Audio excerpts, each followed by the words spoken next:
एक महत्त्वाची बातमी समोर येते। काळोखेंच्या हत्येचा सीसीटीव्ही व्हिडिओ समोर आलेला आहे। मंगेश काळोखेंची खोपोलीत हत्या झाली होती आणि या दरम्यानचा हा सीसीटीव्ही व्हिडिओ जो आहे तो समोर आलेला आहे। संतोष दळवी आमचे प्रतिनिधी आपल्याला या संदर्भातली अधिकची माहिती देत आहेत। संतोष, एक धक्कादायक घटना घडली होती, त्याचा आता सीसीटीव्ही व्हिडिओ, काळोखेंच्या हत्येचा सीसीटीव्ही व्हिडिओ समोर येतोय। अमित, मंगेश काळोखे हे ते सकाळी शाळेत मुलीला सोडायला गेले होते आणि ते घरी परतत असताना जे हल्लेखोर आहेत ते तिथेच दबा धरून बसले होते आणि त्यांचा जो पाठलाग सुरू होता तो सीसीटीव्ही मध्ये दिसतोय।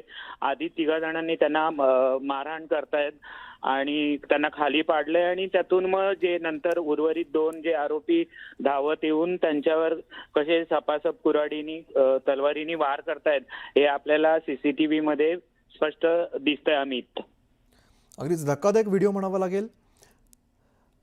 सध्या जो सीसीटीव्ही व्हिडिओ आपण बघतो तो काळोखेंच्या हत्येच्या वेळेचा हा सीसीटीव्ही व्हिडिओ तर समोर आला आहे।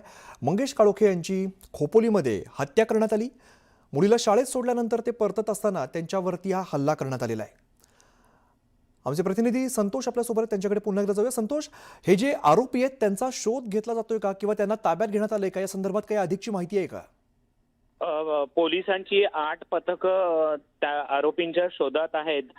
2 आरोपींना नागोठणेतून पोलिसांनी ताब्यात घेतलंय आणि बाकीच्या 5 आरोपींचा लीड पोलिसांना मिळालाय। तेही लवकर आरोपी अटक होतील असं पोलिसांचं म्हणणं आहे। त्या दृष्टीने त्या अनुषंगाने पोलिसांचा तपास सुरू आहे। अमित, संतोष, या सगळ्या ही जी घटना घडली त्याचा नेमका घटनाक्रम कसा होता? कशा पद्धतीने ही सगळी घटना घडलेली आहे? सकाळी जे मंगेश काळोखे आहेत ते मुलीला शाळेत सोडायला गेले होते आणि त्यानंतर ते घरी परतत असताना त्यांच्यावर हा हल्ला झाला। त्यानंतर मग त्याच्यामध्ये त्यांचा संतोष, मी काही काळ थांबवतो। शीतल म्हात्रे आपल्यासोबत, त्यांच्याशी आपण बोलूया। शीतल म्हात्रे जी, आपण बघतोय आता सीसीटीव्ही व्हिडिओ समोर आला ज्यामध्ये स्पष्टपणे त्यांच्यावरती हल्ला होताना बघायला मिळत आहे। खरं तर ही खूपच निंदनीय गोष्ट आहे आणि आम्ही त्यांचा निषेध करतो आहोत। ज्या पद्धतीने हा खून झालेला आहे हे खरं तर बघवत नाहीये, अंगावर काटा येतोय आणि अशा पद्धतीने एका बहिणीचं कुंकू पुसलं जाणं तिचे काहीही चुकी नसताना हे खरं तर निंदनीय आहे आणि यामधला जो कोणी आरोपी आहे याला लवकरात लवकर पकडणं जाणं गरजेचं आहे। तो कुठल्या पक्षाचा आहे, तो मित्र पक्षाचा आहे, तो सत्ताधारी पक्षाचा आहे हे महत्त्वाचं नसून तो आरोपी आहे आणि त्याच्यावर कारवाई ही झालीच पाहिजे। आज माननीय उपमुख्यमंत्री एकनाथ शिंदे साहेब त्यांच्या कुटुंबाला भेटायला गेलेले आहेत। आमचे गोगावलेजी असतील, त्याचप्रमाणे आमचे बारणे साहेब असतील, हे सर्वजण त्यांच्या पाठीशी आहेत। परंतु ही घटना महाराष्ट्रात घडू नये आणि राजकारणाचा स्तर हा एवढा खाली पडू नये एवढीच इच्छा आहे आणि खरोखर बघून अंगावर काटा आलेला आहे।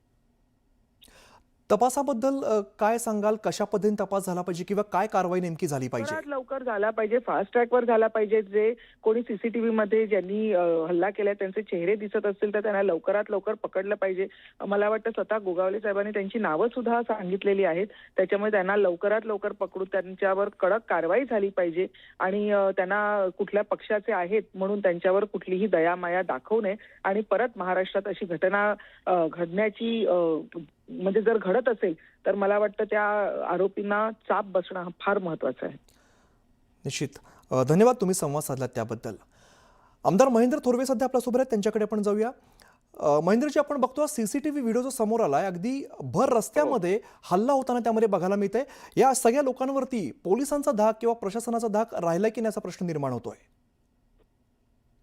नक्कीच मंगेश काळोखे यांची जी काल हत्या झाली ती अतिशय निर्घुणपणे त्याचा क्रूरपणे त्याचा खून करण्यात आलेला आहे आणि आज आम्ही सारेजण एकत्रपणे त्या ठिकाणी कार्यकर्ते जमलेलो आहोत।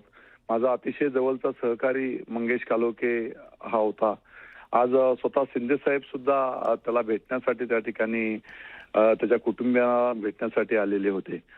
परंतु ज्या पद्धतीची क्रूर हत्या राष्ट्रवादीकडून या ठिकाणी मंगेश काळोखेची करण्यात आलेली आहे आणि त्या संदर्भात प्रदेशाध्यक्ष सुनील तटकरे हे जे काही चुकीच्या पद्धतीने वक्तव्य करतायत की एफआयआर मध्ये सुधाकर घारे, भरत भगत यांची नावे एफआयआर मध्ये असताना सुद्धा आज सुनील तटकरेंनी मीडियासमोर स्टेटमेंट दिलेली आहे की त्या ठिकाणी सुधाकर घारे हा निर्दोष आहे, कोणत्याही प्रकारचा तपास पोलीस यंत्रणाकडनं पूर्ण न झाला असताना सुनील तटकरे स्वतः स्टेटमेंट देऊन टाकतात की या ठिकाणी तपास पूर्ण, या ठिकाणी सुधाकर घारे त्यात त्यांचा काही दोष नाही. याचा अर्थ त्यांचा पोलीस याच्यावरती त्यांचा प्रेशर आहे. अजितदादा त्या ठिकाणी फोन करतात, सुधाकर घारेचा संबंध नाहीये, सुनील तटकरे फोन करतायत आणि जे कृत्य घडवलेलं आहे हे प्लॅनिंग मर्डर आहे मंगेश कालोखेची. आणि याच्यामध्ये या सगळ्यांचा हात आहे. या सगळ्यांनी एकत्रपणे रवी देवकर आणि त्याचा परिवार मंगेश कालोखेची मर्डर करू शकत नाही. परंतु ही मर्डर जी आहे ही हा भरत भगत हा रवी देवकरचा मित्र आहे. सुधाकर घारे हा त्यांचा जिल्हा प्रमुख आणि त्यांचा लीडर आहे. हा सातत्याने त्यांचा पराभव त्या ठिकाणी होतोय आणि सातत्याने त्या ठिकाणी शिवसेना अग्रेसिव्ह त्या ठिकाणी काम करते. हे पाहूनच मंगेशला कायमचं संपवण्यासाठीच त्यांनी हे केलेलं प्लॅन होतं. कारण विधानसभेला सुद्धा मंगेशनी सर्वात जास्त हायेस्ट लीड त्या ठिकाणी दिला आणि नगरपालिकेला आता ह्या निवडणुकीत सुद्धा 600 मताचा लीड नगराध्यक्षाला दिला. हे सगळं या ठिकाणी सुधाकर घारे, या भरत भगत आणि रवी देवकर यांना हे सगळं असह्य झालेलं होतं आणि म्हणून मंगेश कालोखे याची निर्गुणपणे त्या ठिकाणी क्रूर हत्या करण्यात आलेली आहे. आम्ही शिंदे साहेबांनी आज त्या ठिकाणी सांगितलेलं आहे की यांच्यावर मोक्का अंतर्गत कारवाई झाली पाहिजे. यांच्यावर कोणत्याही परिस्थितीमध्ये यांना कायमचं त्या ठिकाणी शिक्षा, ही कठोरात कठोर शिक्षा या ठिकाणी झाली पाहिजे. परंतु पोलीस यंत्रणांनी जर या ठिकाणी हे प्लॅनिंग मधले आरोपी जर यांनी त्या ठिकाणी यांना अरेस्ट नाही केली तर मात्र शिवसेना आणि संपूर्ण आम्ही त्या ठिकाणी पोलीस स्टेशनला ठिय्या आंदोलन करू. वेळ पडल्यास आम्ही हायकोर्टमध्ये जाऊ त्या ठिकाणी. परंतु आम्ही जो पण यांच्यावर कारवाई मोक्का अंतर्गत होत नाही, खऱ्या अर्थाने सुनील तटकरे हाच रायगडचा आका आहे. जे बीडमध्ये घडलं तेच रायगडमध्ये रक्तरंजित राजकारण सुनील तटकरेंच्या माध्यमातून घडत आहे. त्यांना सत्तेचा माज आलेला आहे. निश्चित. तोरवेची धन्यवाद, तुम्ही सविस्तर बातचीत केली त्याबद्दल.